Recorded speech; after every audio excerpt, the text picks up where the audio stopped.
No início dessa semana, circulou nas redes sociais um suposto vazamento de senhas de usuários de sites de e-commerce no Brasil.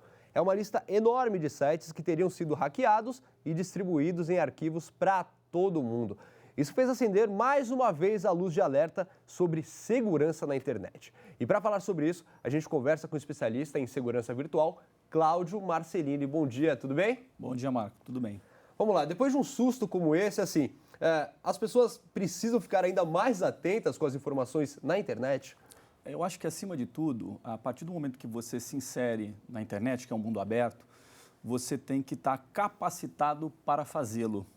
Então, na medida que o Brasil expandiu a banda larga, depois a internet via celular, né, que é a internet mobile, inevitavelmente muitas pessoas que não conhecem os perigos, né, e os caminhos corretos para você seguir na internet acabam sendo vítimas desse tipo de processo. Essas empresas de comércio virtual, para a gente comprar alguma coisa, tem que colocar um monte de dados lá, dados pessoais até, mas elas prometem sigilo absoluto dos dados. Isso pode acontecer mesmo? Olha, eu acho que nesse ponto que você tocou, que aconteceu no início da semana, onde grandes players do e-commerce, inclusive alguns de porte até global, com presença em outros países, deu-se a entender que alguns desses sites, incluindo também provedores de e-mail, incluindo uma gestora de finanças de e-commerce, teriam tido esses dados vazados. Na verdade, na medida que você está colocando os seus dados dentro de um sistema, você tem que tomar cuidado com duas coisas. Primeiro, se de fato aquele sistema é seguro. Segundo, se aquele site que você está digitando é de fato o site que você quer digitar. Existe uma técnica como essa que os especialistas estão dizendo que foi usada, que é o tal do phishing, que deriva do phishing, pescar, onde o cracker, né, que é aquele hacker do mal, acaba clonando a página do site, usando o espelhamento ou usando o e-mail falso para captar os seus dados. Então, ele induz você a digitar os seus dados num site que você pensa que é o site que você quer digitar, mas não é. Por outro lado, por mais segurança que tenham essas empresas, você não pode esquecer que do outro lado, numa inevitável conferência, também existe o ser humano.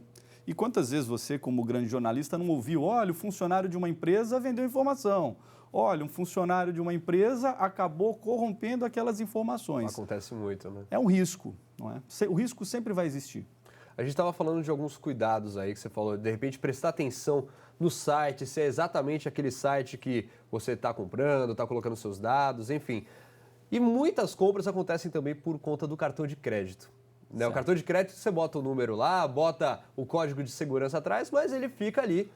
Em toda compra você precisa colocar os dados ali. Com o cartão de crédito, é o mesmo procedimento, é o mesmo cuidado? Veja, como eu disse a você, existe uma técnica que foi desenvolvida, muitos acreditam que lá fora, que é o tal do phishing. O que é o phishing? Que vem do phishing, pescar em inglês.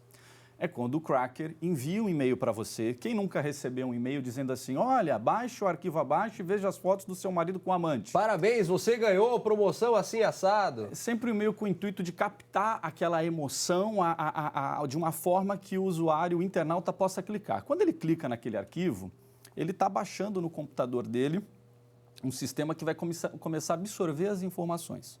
Uma outra forma, muito comum também, é quando o cracker ele espelha um site ou ele cria um site com um registro parecido. Por exemplo, aqui você tem o vtv.com.br. Aí um cracker vai lá e digita, registra vtv.com. E vocês fazem uma promoção, olha, cadastre-se na VTV e concorra a um determinado item. Aí eu vou lá, sem prestar atenção, digito rapidamente, vtv.com, não me atento que é o BR. Eu caio numa página que foi feita exatamente igual ao .com.br. E ali, sem eu perceber, sem eu prestar atenção, eu acabo digitando os dados. Eu acompanhei um caso, isso é muito comum, eu dei um exemplo aqui, mas isso é muito comum com instituições financeiras. Eu acompanhei um caso de um grande banco, um dos maiores do país, onde, por diversas vezes, cracker usavam esse tipo de técnica. Então, você acessava o site do Banco X, mas, na verdade, você acabava digitando rápido, às vezes o teclado está com problema, eles mudam uma letra, é suficiente para cair nesse outro portal. E ali você acaba digitando todos esses dados. Então, veja, não é que o sistema foi corrompido. Lá fora, um cracker que pode realizar uma invasão, ele vai invadir a CIA.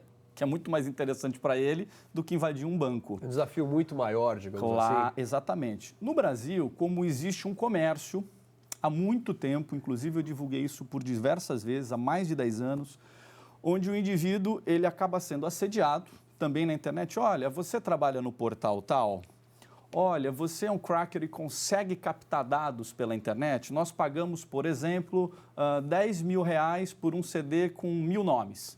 Inclusive, no centro de São Paulo, por diversas vezes, a polícia encontrou CDs com essas informações. Então, existe no Brasil, infelizmente, um comércio desses dados. Porque, para alguém, para um malfeitor, isso pode ser interessante. Mas, veja, aqui no Brasil, é muito difícil um cracker acabar invadindo um sistema. Então, o principal responsável é o usuário que está mal capacitado. Então, desatento, ele acaba baixando um programa, abrindo um e-mail, respondendo uma mensagem que não era oficial e acaba ali transmitindo os seus dados. Nesse caso, os antivírus da vida, por exemplo, podem ajudar?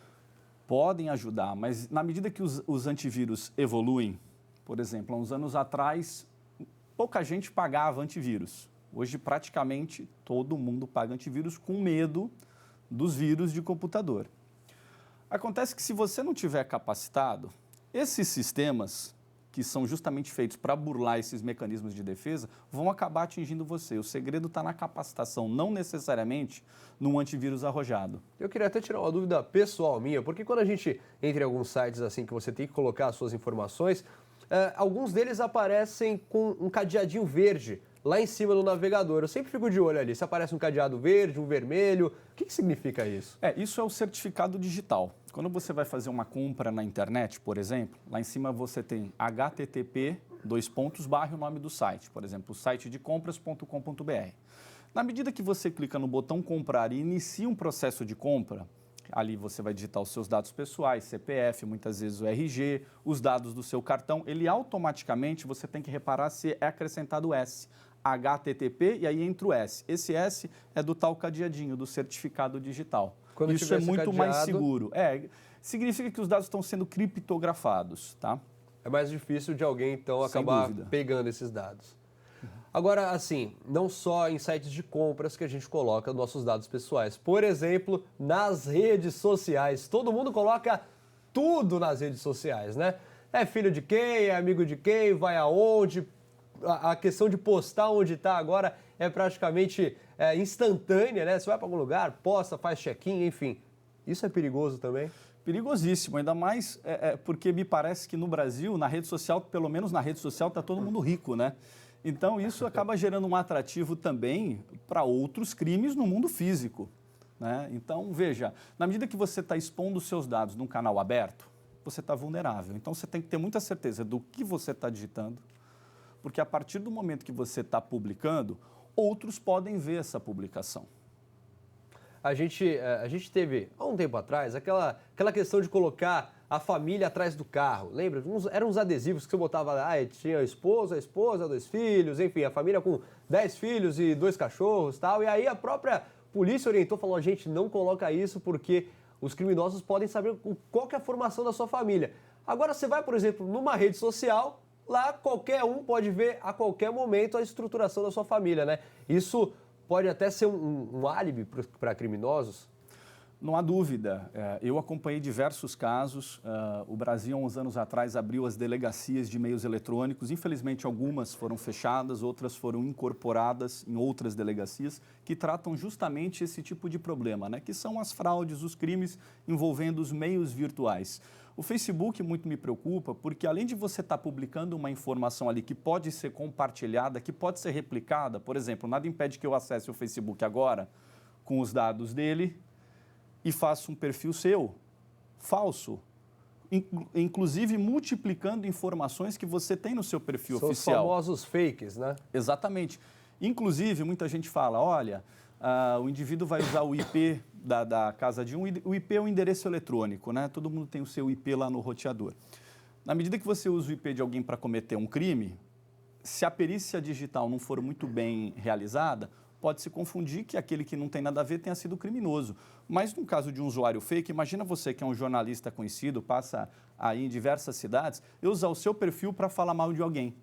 Eu já vi isso acontecer com um jornalista. Nossa, terrível. Clonaram o perfil dele, não numa rede social, mas num blog que gerava informação, e através desse perfil o indivíduo falava mal de um monte de gente. Isso é terrível, não Terrível. só para jornalista, né? Mas acho que para todo mundo. Imagina você ter o seu perfil clonado, vai alguém, comenta lá, pega suas fotos e publica como se fosse você e fala um monte de bobagem. O que acontece com essa pessoa? Como que ela tem que proceder? Como se proteger disso? Bom, hoje no Marco Civil da Internet, ele inclusive trata sobre calúnia e difamação, né? É um crime grave. Então, qualquer pessoa que hoje multiplicar uma informação negativa sobre você, sobre uma empresa, sobre mim, corre o risco de sofrer um processo penal, além de uma indenização na esfera civil, tá certo? Então, muita gente acha que a internet é uma terra sem lei. Não é, tome cuidado. Tudo que você faz ali fica registrado. O que me preocupa é que algumas pessoas ainda dão muita importância para isso. E do outro lado, eu fico pensando, esse criminoso que precisa se esconder através de um perfil de um outro, quer dizer, ele não tem nome, não tem rosto. Eu e você estamos aqui, com o nome, com o rosto, para dizer o que está acontecendo e assumir e responder por isso. Você imagina como deve ser frustrante para o indivíduo ter que usar um perfil falso. Quer dizer, ele não tem nem a coragem de se expor, é um covarde absoluto e com certeza vai pagar por isso. Sem dúvida. Agora, Cláudio, me conta uma coisa. Qual que é o erro mais comum que as pessoas cometem na internet em relação à segurança? Primeiro é não estar atento. Eu acho que o governo, de uma maneira geral, na última década, incentivou, os canais de comunicação perceberam que era uma boa, incentivaram, olha, a banda larga, agora a tecnologia mobile, está todo mundo teclando no ônibus, no metrô, na rua, se deixar, você dorme com o celular do lado e vai teclando. Acontece que faltou o processo de capacitação. Então, a internet, na vida da maioria das pessoas, caiu de paraquedas. As pessoas hoje têm acesso à internet, mas elas não sabem como realizar uma compra, como se proteger. Então, eu acho que, antes de mais nada, você tem que se preparar. Existem cursos online para você fazer, alguns muito bons, que você pode baixar na sua casa, no seu computador, e entender um pouquinho antes de usar esses canais como Facebook, Google, enfim. Muita gente hoje tem o celular, né, Cláudio? Só que as lan houses ainda fazem parte da vida de muitos. Por exemplo, para imprimir um currículo, imprimir uma conta, botar os dados ali pessoais, fazer um acesso de um site, por exemplo, de emprego, a gente estava falando sobre isso agora há pouco. Lan house é um lugar perigoso para a segurança das pessoas? Todo lugar que você vai sem um mínimo de capacitação, ele vai ser mais perigoso. É evidente que uma lan house, por ser aberto, entra e sai todo mundo. Então, ali pode entrar desde o indivíduo que vai imprimir um currículo, até como um pedófilo, que vai estar usando o IP daquela rede para cometer um crime. Então, evidentemente que dentro de uma lan house é importante você ter um cuidado ao mais. Algumas lan houses têm o cuidado de fazer um cadastro. Me dá a sua habilitação, me dá o seu RG, até para se resguardar, porque se amanhã tem um crime, quem vai pagar é o dono da lan house. Você falou agora de pedofilia, que é um assunto muito sério. Agora há pouco a gente teve uma reportagem sobre isso, sobre um suspeito pedófilo, e você estava me contando também que participou de um projeto de identificação de pedófilos virtuais, né? Como é que foi essa história? Isso, na verdade, no Brasil, existem dois crimes que são muito comuns e crescem na mesma proporção que cresce a internet. Crimes contra instituição financeira, que é essa história de roubar dados de banco, conta de um, conta de outro, para levar uma vantagem financeira. E o outro é a pornografia, inevitavelmente a pedofilia acabou também sendo ampliada por conta das conexões. A internet, na verdade, é um mundo de unir pessoas, né? A internet não são computadores, são pessoas. Então, do mesmo modo que você une pessoas para assistir o seu site, o seu programa, para comprar um produto numa loja, acaba também reunindo os criminosos. E lá no Pará, no norte do país, em Belém, mais exatamente, nós acompanhamos alguns casos de identificação de pedófilos que usavam, inclusive, lan houses e proxy. O que é proxy para o telespectador entender melhor? É basicamente uma forma de você direcionar o IP de um para outro. Basicamente é isso. Como se você falsificar o seu endereço de acesso. Isso. Então, torna mais difícil, mas não impossível, né? E eu, na minha opinião, é o pior crime que tem. Eu sou um pouco radical, porque eu sou pai também. Então, eu acho que o pedófilo, a gente tem que ter uma linha mais radical com esse tipo de crime. Tá, agora, a gente tem muitos pais e mães que assistem aqui ao VTV da gente. O que esses pais e mães, e até as crianças mesmo, o que eles têm que fazer para tentar se proteger desses crimes virtuais? Tanto de roubo de acesso, de senhas, de dados, quanto até da pedofilia mesmo. Olha, primeiramente, eu não acho interessante uma criança de 6, 7, 8 anos ter uma conta no WhatsApp ou no Facebook. Essa é a minha humilde opinião, tá certo? A minha filha, por exemplo, não tem. Agora, se o seu filho é daquele que quer porque quer e você não consegue controlar, existem algumas ferramentas que protegem. Ou seja, bloqueiam sites que são impróprios ou considerados impróprios e outros que você também pode bloquear para que o seu filho fique numa, digamos assim, numa rede mais limitada. Mas se o seu filho tem um WhatsApp, tem um Facebook, eu sugiro que você participe, que você acompanhe, porque inevitavelmente você está dando espaço para um bandido chegar dentro da sua casa. Sem dúvida nenhuma, tem que tomar cuidado. Cláudio, muito obrigado pela sua presença aqui no estúdio. Realmente acho que o pessoal vai agora tomar muito mais cuidado quando for colocar as coisas na internet. Eu que agradeço.